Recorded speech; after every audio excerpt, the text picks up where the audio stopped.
नमस्कार मित्रमैत्रिणींनो, मी दर्शना choose vlog या मराठी चॅनलवर तुमचे स्वागत करते। नमस्कार मित्रांनो, स्वागत आहे तुम्हा सर्वांचे। मित्रांनो, आपण सगळे राखी पौर्णिमा किंवा रक्षाबंधन साजरं करत असतो, पण तुम्हाला माहिती आहे का, या सणामागे एक अतिशय सुंदर आणि हृदयस्पर्शी कथा दडलेली आहे। आज मी तुम्हाला देवी लक्ष्मी आणि राजा बळीची ही प्राचीन कथा सांगणार आहे, जिला राखी पौर्णिमेच्या सणाचे मूळ मानले जाते। जी कोणी स्त्री ही कथा मनपूर्वक ऐकते, तिच्या भावाचे आयुष्य दीर्घ होते आणि तिला देवी लक्ष्मीची कृपा प्राप्त होते। देवी लक्ष्मीच्या कृपेने ही कथा ऐकणाऱ्या स्त्रीचे सर्व दुःख दारिद्र्य नष्ट होते आणि तिला सुख समृद्धी प्राप्ती होते। चला तर मग मी तुम्हाला कथा सांगायला सुरुवात करते। चला तर मग सुरुवात करूया।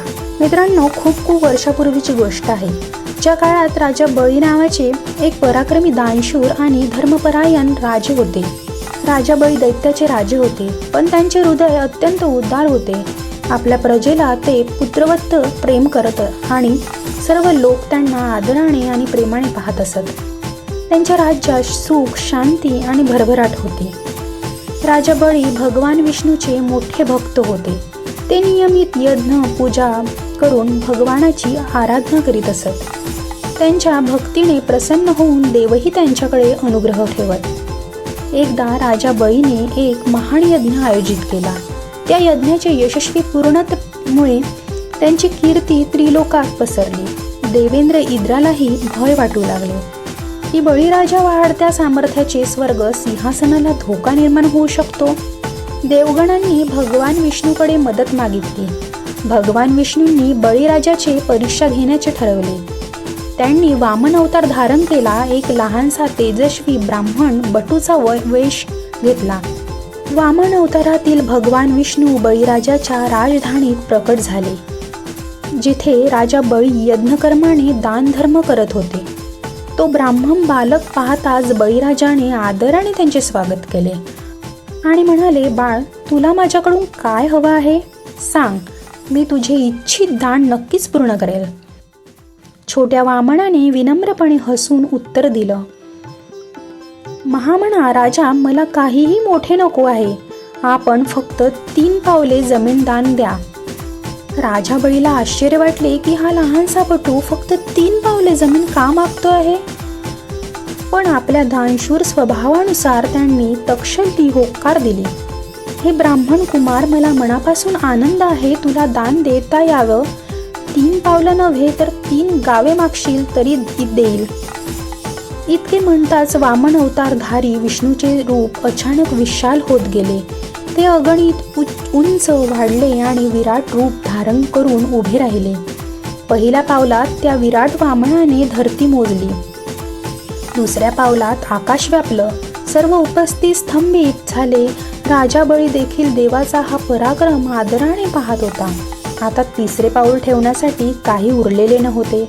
राजा बळीनं मान झुकवून भगवानाला वचन दिलं होतं, त्यामुळे तो आपल्या वचनपाठी ठाम होता। राजा बळीने विनम्रतेने आपल्या मस्तकावर हात ठेवत म्हणाला, प्रभू, माझ्याकडे वचनाचे पालन करण्यासाठी माझे शरीरच आता दुसरे दान, कृपया तुमचे तिसरे पाऊल माझ्या शिरावर ठेवा। बळीचा त्याग, भक्ती आणि वचन पालन बघून भगवान विष्णू अत्यंत प्रसन्न झाले। त्यांनी तिसरे पाऊल हलकेच बळीराजाच्या मस्तकावर ठेवले आणि त्याला पाताळ लोकात पाठवले। मात्र भगवान विष्णूंनी आनंदाने बळीराजाला वरदान दिले की तो अमर राहील आणि पाताळ लोकातही स्वर्गासमान वैभव प्राप्त करून राज्य करेल। इतक्यावरच भगवान विष्णू थांबले नाही। त्यांनी बळीराजाला सांगितले, तुझ्या भक्तीने मी अत्यंत प्रसन्न झालो आहे। तू माझ्याकडे काहीही वर मागू शकतोस। बळीराजा नम्रतेने म्हणाला, प्रभू, आपण सदैव माझ्याजवळ राहा। मला असा आशीर्वाद द्या की जागृत असताना किंवा निद्रेत मला प्रत्येक क्षणी आपले दर्शन घडो। भगवान विष्णूंनी हा वरदान मान्य केला। आपल्या भक्तासाठी त्यांना आपल्या वैकुंठ लोकांना त्याग करून काही काळ बळीराजाच्या राज्यात राहावे लागणार होते, पण भगवान आपल्या भक्तांच्या प्रेमाखातर सर्वस्व देण्यास सदैव तयार असतात। त्याप्रमाणे बळीराजा पाताळ लोकात आपल्या नव्या वैभवी राज्यात सुखाने राज्य करू लागले। आणि त्यांची रक्षा करण्यासाठी भगवान विष्णू स्वतःच्या राजवाड्याच्या द्वारावर द्वारपाल म्हणून राहिले. दरम्यान वैकुंठात मात्र एक वेगळीच परिस्थिती उद्भवली. देवी लक्ष्मी ज्या भगवान विष्णू त्यांच्या अर्धांगिनी आणि वैकुंठाच्या सम्राज्ञी होत्या, त्या त्यांच्या पतीच्या अनुपस्थितीत अस्वस्थ झाल्या. दररोज ज्या वैकुंठात भगवान विष्णूंचा हसऱ्या प्रेमळ उपस्थितीने उत्साह भरलेले असे, तिथे आता लक्ष्मी देवी एकट्याच होत्या. त्यांचे मन व्याकुळ होते, डोळ्यात सतत अश्रू दाटून येत होते. एके दिवशी देवी लक्ष्मी राजमहालांच्या अंगणात एकाकी बसल्या होत्या. त्यांच्या चेहऱ्यावर चिंता स्पष्ट दिसत होती. त्यांना त्यांचे प्रिय भगवान विष्णू केव्हापासून दिसले नव्हते. त्या मनात विचार करू लागल्या, कुठे गेले असतील? माझे प्रभू हे माझ्या विना सुखरूप तरी आहेत ना? तेवढ्यात आकाश मार्गा नारद मुनी भ्रमण करत जात असताना लक्ष्मी देवींनी त्यांना पाहिले. लक्ष्मी देवींनी नम्रतेने हाक मारली, नारद मुनी थांबा. कृपा करून माझे बोलणे एका. नारद मुनी तात्काळ थांबले आणि वैकुंठात देवी लक्ष्मी समोर हजर झाली. हात जोडत त्यांनी विचारले, काय आज्ञा देवी? देवी लक्ष्मींच्या डोळ्यात आसवे. त्या व्याकुळ स्वरात म्हणाल्या, नारद मुनी आपण सर्वत्र फिरता मला इतकेच दिवस झाले माझे स्वामी भगवान विष्णू दिसलेच नाहीत. ते कुठे आहेत? ते सुखरूप आहेत ना? कृपया मला सांगा. नारद मुनींनी आपल्या विणेचा हलका नाद करत शांतपणे उत्तर दिले, देवी चिंता करू नका, तुमचे स्वामी सुखरूप आहेत. ते सध्या पाताळ लोकात आहेत. पाताळ लोकात माझे स्वामी तिथे काय करत आहे? लक्ष्मी देवीने आश्चर्याने आणि काळजीने विचारले. नारद हसले आणि म्हणाले, ऐका देवी, पृथ्वी लोकात एक पराक्रमी धर्मपरायण राजा आहे, राजा बळी. तुमचे स्वामी श्री विष्णू त्यांची भक्ती पाहून प्रसन्न झाले आणि त्यांची परीक्षा घेतली. त्यांनी वामन रूपाने बळीराजाकडून 3 पावले भूमी दान घेतली आणि त्यांना पाताळ लोकात पाठवले. पण बळीराजा महान भक्त आणि दानशूर आहे. त्याने श्री विष्णूकडे वर मागितला की त्यांना सदैव प्रभूंचे दर्शन घडावे. आपले स्वामी वचनबद्ध आहे. त्यांनी बळीला वचन दिले की हे पाताळ लोकात त्यांच्या राजवाड्यांचे रक्षण करते म्हणून काही काळ राहतील. हे ऐकून लक्ष्मी देवी काहीशी शांत झाल्या, पण तरीही उदासच होत्या. मग माझे स्वामी मला सोडून तिथेच राहणार का? त्यांनी हलक्या आवाजात विचारले.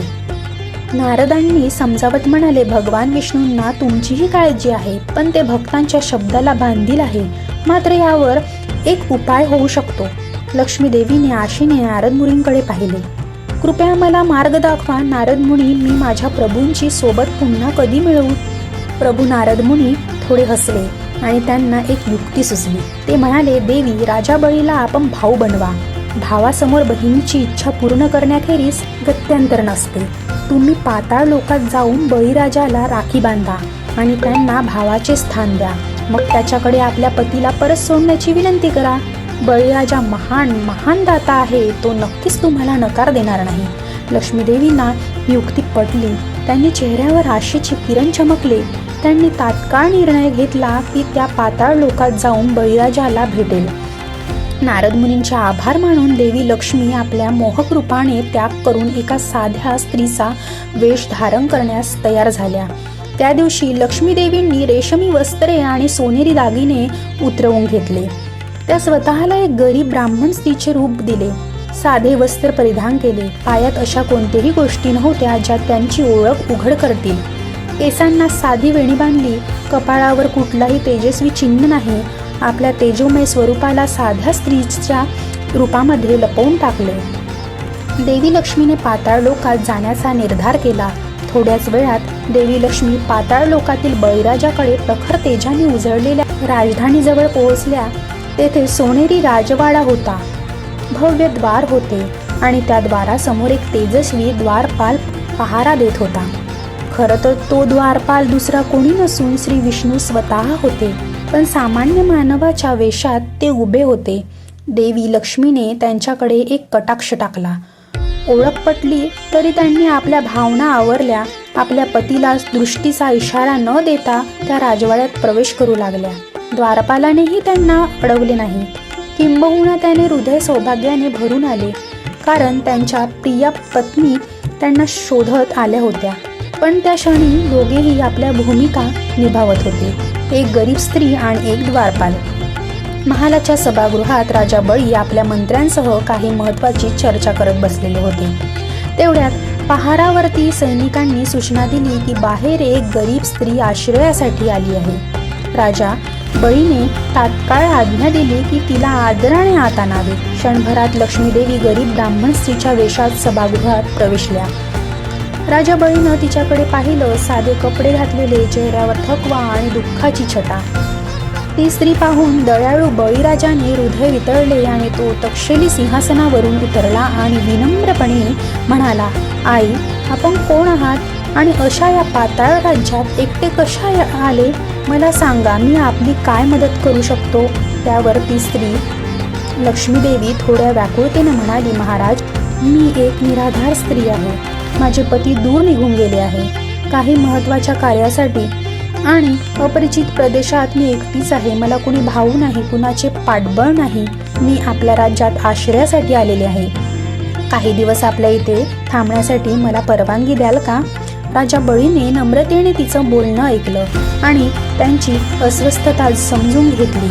देवी, या राज्यात आपण एकट्या नाही आहात. आपण या राजभऱ्यात सन्मानाने राहा.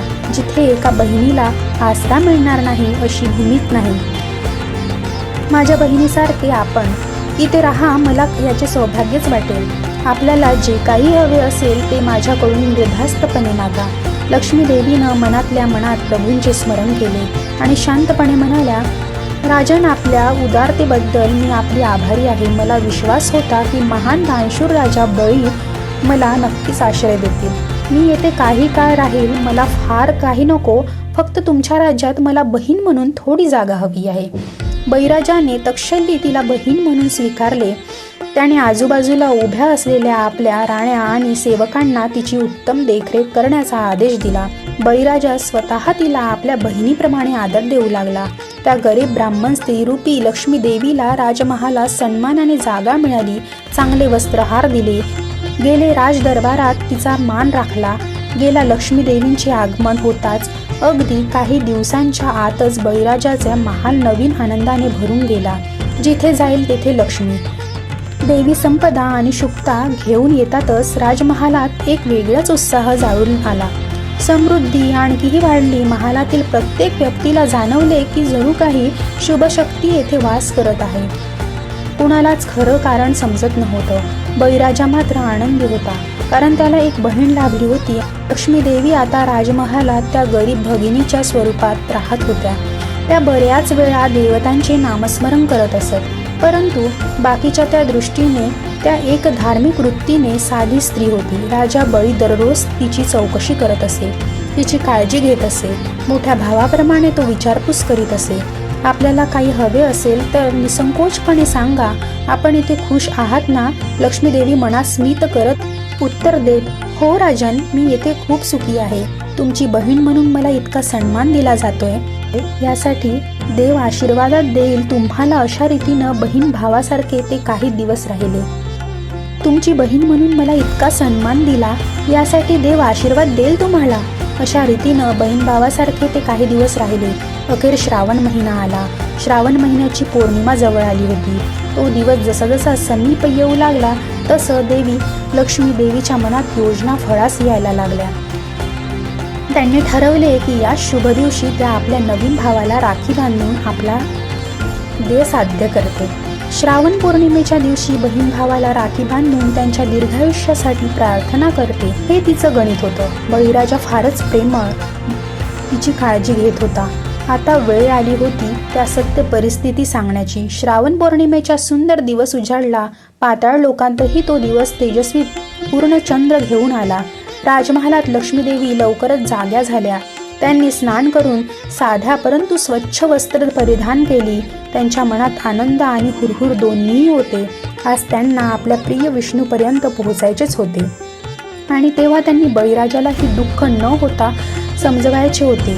त्या दिवशी सकाळीच बळीराजांनी देखील आपल्या नवीन धर्म बहिणीला आनंदी करण्यासाठी बरीच तयारी सुरू ठेवली होती. त्याला बहिणीच्या रूपात लाभलेल्या त्या स्त्रीवर मनापासून माया जडली होती. तो तिला बहीण मानत होता आणि या पौर्णिमेच्या दिवशी तिच्या हातून राखी बांधून घेण्यास तो सुद्धा उत्सुक होता.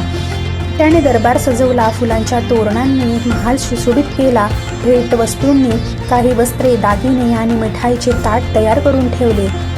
जरी ती गरीब स्त्री असली तरीही आता ती राजदरबारातील आदरणीय भगिनी झाली होती.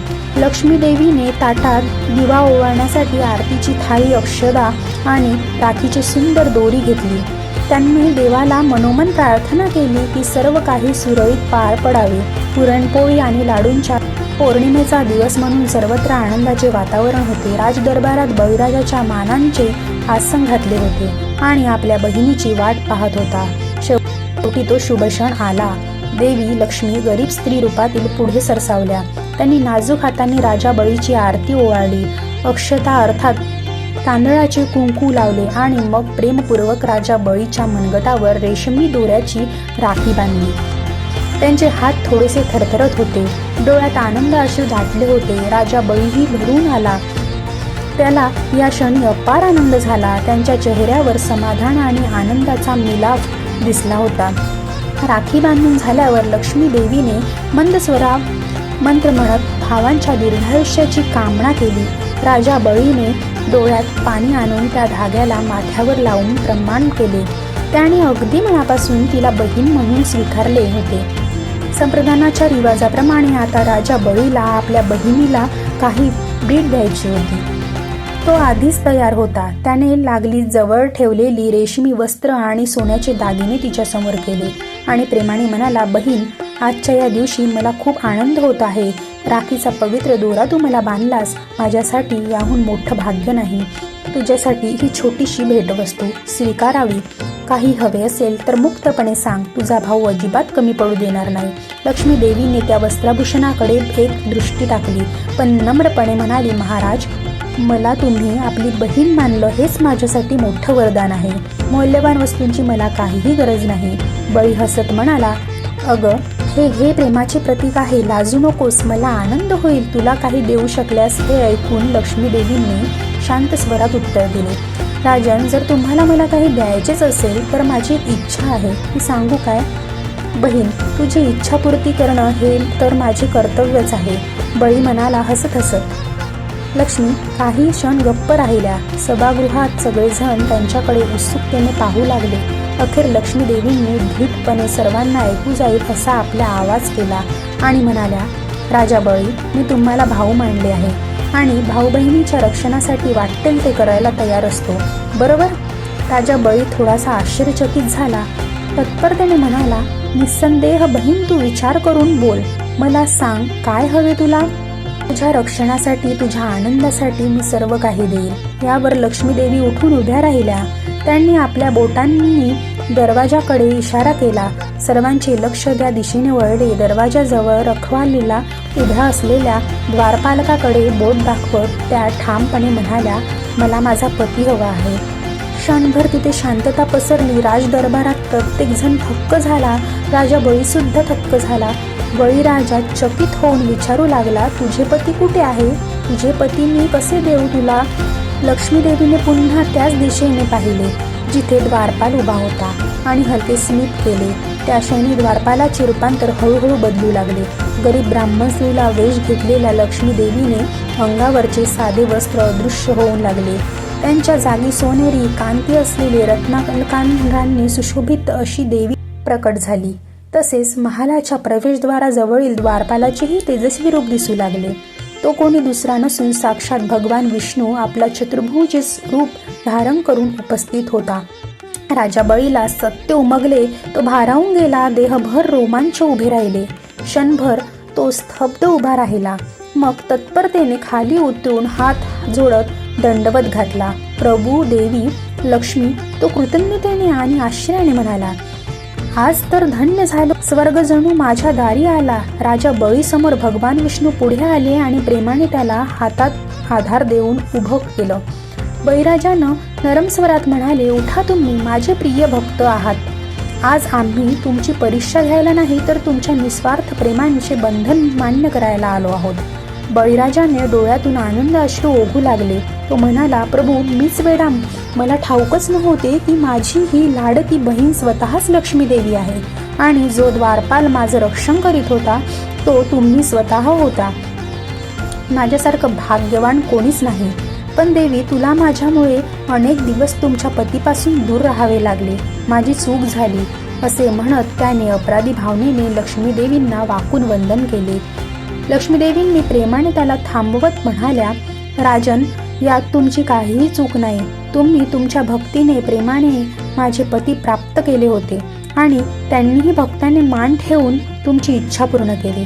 पण मला माझ्या पतीची आठवण येत होती, त्यामुळे मला इकडे यावे लागले. तुम्ही मला बहीण मानून जो मान दिला आहे ते माझेच भाग्यच आहे.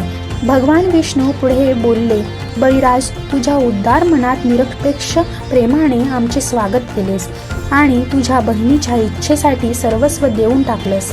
याबद्दल मी तुझा अधिक ऋणी आहे. तू आधीच सर्व काही दान केले होतेस. आज माझी मुक्तताही तू आनंदाने देत आहे. तू खरोखर दानशूरांच्या शिरोमणी आहेस.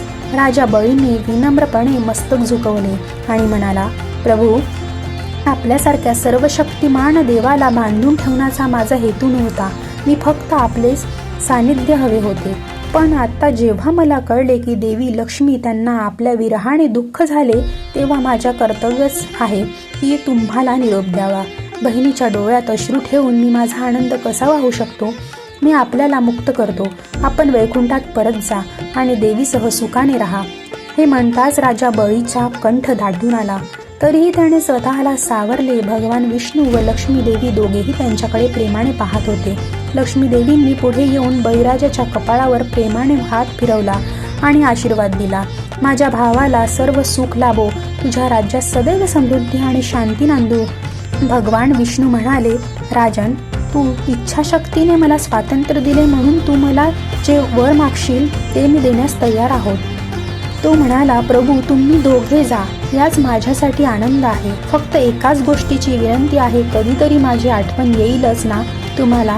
वर्षातून किमान एकदा तरी या माझ्या राज्यात आपल्या पावन परिस्थितीने पवित्र करायला या. मला जाणवले की माझी बहीण लक्ष्मी आणि आपण अजून माझ्या जवळ आहात. भगवान विष्णू मनोमन हसले आणि म्हणाले, तथास्तु. तू बळी वर्षातील काही काळ मी तुझ्याकडे अवश्य येईल. तुझे राज्य धनधान्यांचे भरभरून जावं आणि श्रावण पौर्णिमेच्या दिवशी आम्ही दोघेही तुला आवर्जून आठवण काढू. राजा बळीचे समाधान झाले. तो पुन्हा एकदा दोघांच्या चरणी नतमस्तक झाला. त्यावेळी सभागृहातील सर्व लोकांनी जय श्री विष्णू, जय श्री लक्ष्मी माता, जय श्री राजा बळी अशा जयघोषात वातावरण भरून टाकले. त्यांना पवित्र प्रसंगाची साक्ष देण्यासाठी खुद देवगणितही आकाशातून पुष्पवृष्टी करू लागले, अशी दंतकथा सांगितली जाते. त्यानंतर भगवान विष्णू आणि देवी लक्ष्मी बळीराजांचा निरोप घेऊन पुन्हा वैकुंठात परतले. वैकुंठात लक्ष्मी देवी आपल्या पतीला परत पाहून अत्यंत आनंदित झाल्या. त्यांनी भगवान विष्णूंना वचन दिले की जसा राजा बळी त्यांचा भाऊ झाला, तशीच मी मानवी लोकांमध्ये प्रत्येक वर्षी या दिवशी बंधू भगिनींचा हा सण साजरा करण्याची प्रेरणा देईल, जेणेकरून प्रत्येक बहिणीला भावांचे आणि प्रत्येक भावाला बहिणीचे महत्त्व कळेल. त्यांच्या नात्यांचे रक्षण हा मूल्य असेल. मित्रांनो, त्या दिवसापासून श्रावण पौर्णिमेचा दिवस राखी पौर्णिमेचा किंवा रक्षाबंधन म्हणून साजरा केला जाऊ लागला. त्या दिवशी बहीण आपल्या भावांच्या मनगटावर प्रेमाचा आणि विश्वासाचा पवित्र धागा बांधते. हा फक्त दोरीचा तुकडा नसून त्यामागे असते निस्वार्थ प्रेम, त्याग आणि एकमेकांकडे रक्षणाचे वचन. अशी ही लक्ष्मी आणि बळीराजाची कथा आपल्याला शिकवते की आपले नाते रक्ताच्या नात्यांपेक्षाही विश्वास आणि प्रेमाच्या धाग्यांनी विणवलेले असू शकते.